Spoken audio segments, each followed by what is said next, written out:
अशोक खरात प्रकरणात ज्या महिलेचा फोटो व्हायरल केला जातोय ती अत्यंत डिस्गस्टिंग गोष्ट आहे. मुळात तो फोटो खरंच त्या महिलेचा आहे का हे कोणाला माहित नाहीये. मुळात तो फोटो AI जनरेटेड आहे आणि समजा तो फोटो त्या महिलेचाच असेल तर तिची त्यात काय चूक. ती तर मुळात एक पीडित आहे. त्या महिलेचा फोटो ज्या प्रकारे व्हायरल केला जातोय ते बघून त्या व्यक्तीची तिच्या घरच्यांची काय मनस्थिती होत असेल. आणि समजा तो फोटो त्या महिलेचा नसेल सुद्धा, तो AI जनरेटेड आहे, कारण मूळ व्हिडिओ ब्लर आहे. तो AI जनरेटेड फोटो जर आहे तर त्या लुक्स अलाइक म्हणजे त्यासारख्या दिसणाऱ्या महिलेला किती मानसिक त्रास होऊ शकतो, तिच्या घरच्यांना किती त्रास होऊ शकतो.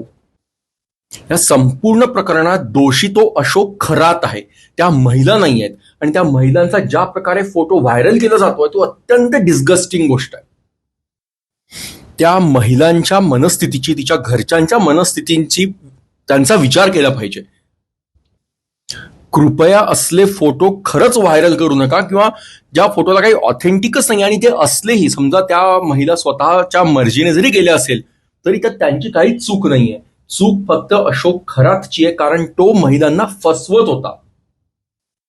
त्यामुळे कृपया त्या महिलेचा किंवा त्यासारख्या कुठल्याही प्रकारच्या फोटो व्हायरल किंवा पोस्ट करू नका.